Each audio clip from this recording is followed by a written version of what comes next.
I am Emily, aged 35, and for the past decade, I've devoted my life to homemaking. My partner in this journey was Michael, a doctor. Despite our lack of children, we found contentment in our shared existence. However, the tranquility was shattered one day when Michael arrived home late, delivering a proclamation that would mark the end of our 10-year marriage. "It's over for us, Emily," he declared. Bewildered, I questioned him about the sudden revelation. Michael, habitually returning late, dropped a bombshell. He had decided to marry his mistress, and divorce was imminent. Shocked, I exclaimed, "Marry your mistress? What are you talking about?" Michael asserted his decision, emphasizing that our union lacked the foundation of love. Our marriage was orchestrated by his parents, who deemed me a suitable match. We tied the knot hastily, knowing little about each other beyond sharing a common last name. People might call it fate that we shared the same surname, and in the whirlwind of surrounding marriages, I succumbed to the notion marrying him. Our union, though not built on love, endured for a decade. Little did I anticipate that Michael would abruptly opt for a divorce. I confronted him about the betrayal, demanding to know when he started betraying me. Michael insisted it wasn't betrayal, revealing that he met his mistress, a nurse in our hospital, a year ago. Enthralled by her charm and caring nature, he was drawn to her. The revelation left me incredulous. Despite our marriage's lack of love, I never imagined Michael's callous desire to marry another woman. He demeaned our shared history, expressing disdain for my role as a homemaker. His words cut deep, stating that he found me boring and that living with me for 10 years was hell. I agreed to the divorce, shocked at his callousness. We discussed the legalities later, but Michael dropped another bombshell. He never submitted our marriage registration. We were not legally married. We were merely cohabitants. His elaborate scheme, formed during our initial agreement, ensured that he maintained control over all official matters. As the reality sank in, I realized that the life I thought I had built was nothing more than an illusion. Michael had strategically kept our marriage unregistered to secure financial control. The 10 years we spent together seemed like a cruel joke, orchestrated by someone I thought I knew. "I was meant to be with you, and you should have rejected the marriage proposal from the beginning." But I couldn't. My parents are stubborn and wouldn't listen. If I had refused, I wondered what would have happened. Besides, I needed a housekeeper. As a busy doctor, I couldn't handle household chores. So I decided to marry you for practical reasons, as a housekeeper. It was a mutually beneficial arrangement. You had a good place to live and meals without the burden of work. It seemed like a fair deal, especially since you appeared eager to get married, perhaps influenced by societal expectations.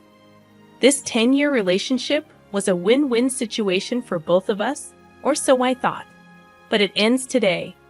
You should appreciate the good times we had, but now you have to live on your own without depending on others. And one more thing, don't inform my parents about our situation. If you do anything unnecessary, you know what will happen to your father. He has a contract with the hospital where he works, thanks to our marriage. I'm implying that I could sever that connection as a threat. In other words, I'm warning you not to take any actions I would find undesirable. He laughed, claiming it was my fault for being deceived, leaving me with nothing. However, unbeknownst to him, the one who would be left with nothing was him. I couldn't help but burst into laughter. "What's so funny all of a sudden?" he asked, puzzled. "I can't believe you became a doctor with that kind of knowledge," I retorted. Confused, he questioned, "What do you mean?" I had known about his mistress and the fact that he didn't submit our marriage registration all along.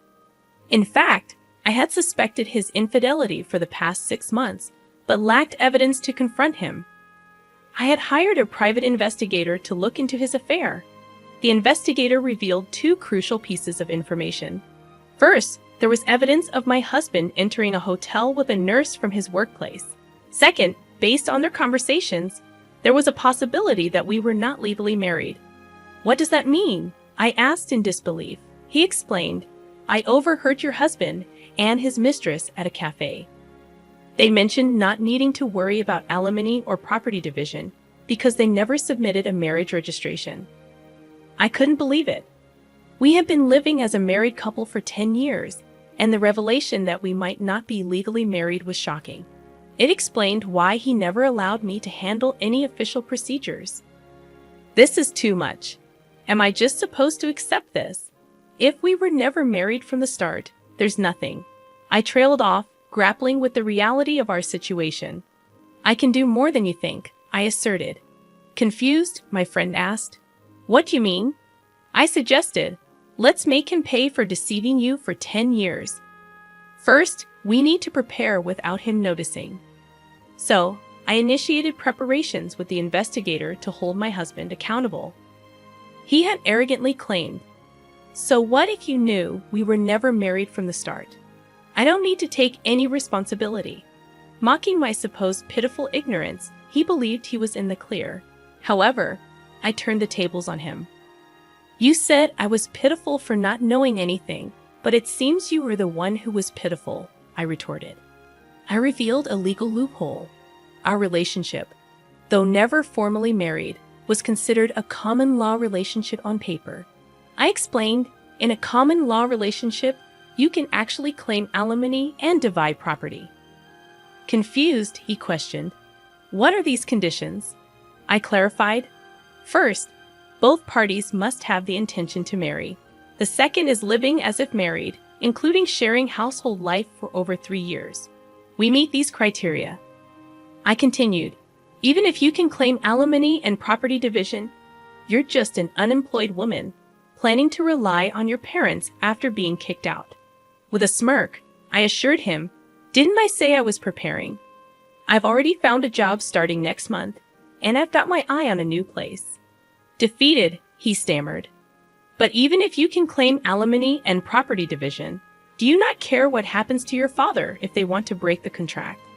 Unfazed, I replied, "Let's see if they'll break a contract just because the doctor's wife of 10 years was a lie.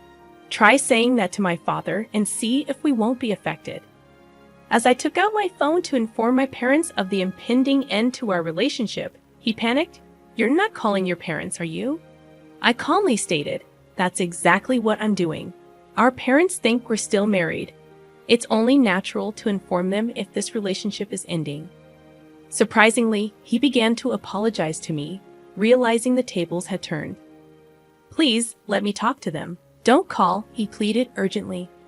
I raised an eyebrow, frustrated. "Why? You know how strict my parents are. If they find out about this, I'm done." I retorted, "What does that have to do with me? Are you asking me not to tell the truth because your parents are strict? Are you kidding? You could have refused the marriage from the start if you didn't intend to marry. After 10 years of a selfish marriage, you're afraid of your parents finding out. I can't accept such a convenient story. But I can't accept your story either. I'll make sure to tell both your parents and mine," I declared, and without hesitation, I called both sets of parents. All 4 were shocked upon hearing my story, leading to a prompt arrangement of a meeting at our house. "I've heard everything over the phone. Is it true that you pretended to be married for 10 years without submitting a marriage registration? Speak up, you foolish son," his father scolded. His response was a sheepish admission, "It's true. I didn't submit it." His mother intervened. "Why would you do such a thing? Didn't you think about how Emily would feel?" I had no choice, he defended himself. "No choice, you say? How can you even say that? It's actually your fault, Dad and Mom. I didn't want to get married yet. You started looking for a bride on your own, saying it was time I got married. You arranged meetings and tried to force a marriage on me. You're the one who agreed to the marriage, aren't you?" I had to agree. If I had refused, you would have made a fuss about it. "So, I decided to get married," he explained, pointing the blame back at his parents. His father questioned, "If you were resolved to marry, why didn't you submit the marriage registration?" He cited an internet story. I read about a man in the same situation. He didn't want to marry but had to because of his parents. He lived a married life, without submitting the registration and revealed the truth when he found someone he truly loved. That's appalling. What happened to that guy in the end? I asked. He's now married to the person he loves and has a real marriage. So, I too will marry my girlfriend and have a real marriage, he declared confidently. Then my parents spoke up. A real marriage, huh? Sure, you might not have had a love marriage, but do you remember what you said at the wedding? We will never forget to care for each other and build a home full of smiles. What did those words mean to you? What were we shown? We sent our daughter to you hoping for her happiness, but you deceived her for 10 years without submitting a marriage registration. Did you build a home full of smiles? Now you're leaving her for another woman. Can someone who acts without a shred of care, even if they change partners, truly have a real marriage? He stammered, attempting to respond, but my father cut him off. I was happy you married our daughter, not just because you were a doctor. I thought she could build a happy home with someone as sincere as you, but it seems we were mistaken and deceived. And you threatened our daughter. If she told us about this, you'd cut off the contract with our company. Seriously. If you're going to threaten our daughter, we'll cut off the contract ourselves. Be warned. We will tell the truth when asked. Why? If you do that, there will be rumors at the hospital, my father warned. His face paled at the unexpected turn of events, and he pleaded, please wait. This is getting out of hand. Let's just talk. But my father-in-law, furious, wasn't having it. Don't mess with us, he declared, grabbing my husband by the collar. We didn't raise you to be such a scoundrel. What were you thinking? Father, please stop. By not submitting the marriage registration, you might have thought you were doing yourself a favor, but because of your selfish actions, Emily was strung along for 10 years. I interjected, my voice firm. What were you thinking, causing such trouble to others? The living room fell silent as my father-in-law confronted my husband with these stern words. Faced with the weight of those accusations, my husband had nothing more to say. I spoke up, addressing my in-laws. Emily and your parents, I'm truly sorry for the trouble caused by this idiot. No, you parents shouldn't apologize. It's not your fault. However, it's partly our responsibility as parents for letting him act this way. For now, we'll take him home and make sure he doesn't continue his reckless behavior. We'll deal with the aftermath properly. We're very sorry for all this, my father-in-law admitted. With that, my husband was taken away by his parents, back to his childhood home. You've been through a lot. For now, you should come back home and rest. We'll think about what to do next later. You don't need to worry about anything right now, my parents assured me, expressing their concern. Thank you, but I won't go back home yet. I still have things I need to do. I declined their offer and chose to stay in my own home. What I had to do was prepare for the final settlement with my now ex-husband, gathering evidence for our common law relationship. I was getting ready to claim alimony and divide our assets. A few weeks later, a meeting with a lawyer was arranged.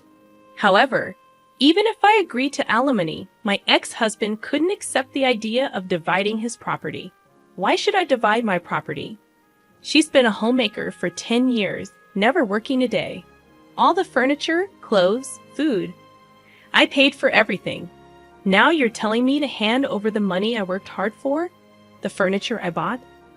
He ranted, unable to accept that his money would be shared with me. The lawyer explained, yes, that's correct. The money you earned and the furniture are subject to property division. Why does it have to be like that? Who did the housework while you were working? Who cooked meals with the groceries you bought? He argued. That's irrelevant now. No, it's very relevant. A homemaker is entitled to property division because housework and childcare have economic value. Speaking as a human, not just a lawyer, do you think housework is something anyone can do? That it's just expected of a homemaker? The reason you could live freely is because of her support. Don't get that wrong, the lawyer asserted. He was taken aback, and in frustration, he said, and this situation is a result of your actions, yet you have the audacity to be selfish. The lawyer responded, what do you say? Never mind. Anyway, she's entitled to half of the assets for property division. That's how it is. Regarding alimony, we intend to claim $100,000 from you, the lawyer continued. $100,000? Why so much for a relationship that wasn't even a marriage? He protested. It's precisely because you weren't married. Normally, alimony claims in common law relationships range from $10,000 to $40,000. However, in your case, you pretended to be married for 10 years and selfishly tried to kick her out when you found someone else. The amount is determined by the severity and duration of your actions. But still, you may think 10 years is just a short time, but it's longer than you realize. During that time, she devoted herself to you, believing you were a married couple. You have no right to complain after betraying her, the lawyer explained, presenting a strong case. Unable to counter this argument, he reluctantly agreed to my demands. I also sent a notice of claim for alimony to his mistress, thanks to the investigator who revealed her identity.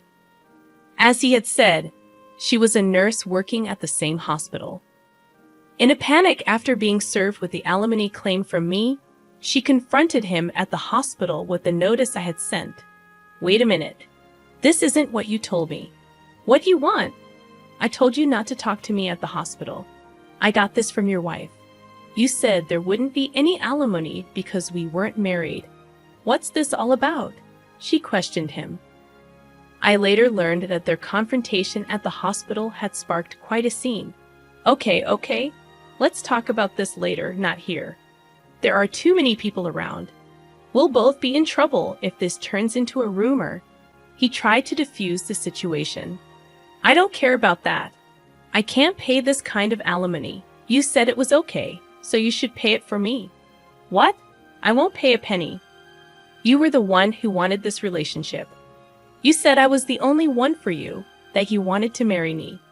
Hey, quiet down. Everyone can hear us. Just so you know, I'm not in the wrong here. If you want to make amends with your wife, do it yourself.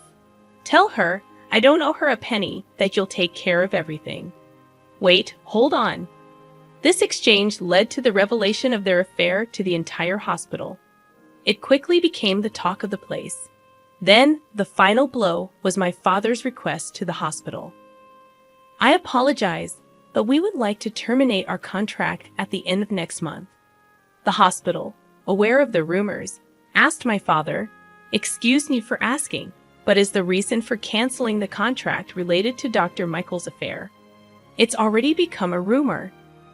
Yes, a nurse presumed to be involved caused quite a scene. I never imagined he had been pretending to be married for 10 years without submitting a marriage registration. I never expected it to turn out like this. You mean he never submitted the registration? Weren't you aware that he hadn't submitted the marriage registration? All we knew was that he, being married, had an affair. What do you mean he didn't submit the marriage registration? With my father's request, it was revealed that he had been deceiving me for 10 years by not submitting the marriage registration. This news spread among the other nurses. Dr. Michael deceived his wife for 10 years without submitting a marriage registration, and he had an affair with a nurse. How low? How could he do that? Can someone really not notice for 10 years? Apparently, Emily's maiden name was the same, and he managed all the official paperwork. That's scary. The rumors spread not only among hospital staff, but also to patients, and both Michael and his mistress received cold stares. Unable to endure, they soon resigned from the hospital. As my father told me, "Did you manage to get the alimony?" Yes, I received payments from both him and his mistress. She refused to pay until the end, claiming she was deceived. But the lawyer made it clear her argument wouldn't hold, and she reluctantly agreed to pay. That's good. What about you, Dad? Did the contract get canceled after all? No, that's off the table. He resigned, and since our company is trusted, the hospital asked us not to cancel the contract. We couldn't cancel it after they asked like that. That's a relief. Then I started a new life in a new place and was living happily. About a year and a half later, my ex-husband contacted me. "Is it true you got remarried?" I had married a man I met at work, and somehow he had found out. I wondered whose number this was, going through the trouble of changing your number just to contact me. Just answer my question. Yes, I got married. You betrayed me. Betray. We were never legally married, so I didn't think it would matter to you, right? That's a different matter. Indeed, things are different now. We're completely separated, so my marriage has nothing to do with you. Is that why you contacted me? After I said this, he seemed at a loss for words. Then he taunted. Of course, you're still unmarried, since you probably haven't submitted a marriage registration again. You're that kind of woman. But things weren't as he imagined. Unfortunately for him, my husband isn't the kind of person to do such terrible things. He knows all about your story, so to ensure I wouldn't feel anxious, we went to the office together to submit the registration. Sadly for you, things aren't as you thought. I can somewhat understand your wish for me to be unhappy, considering your own misery. But sorry, we're happily married. I told him this and hung up the phone. What kind of life he leads now, I don't know. But unless he changes his selfish nature, it's unlikely he'll ever find happiness.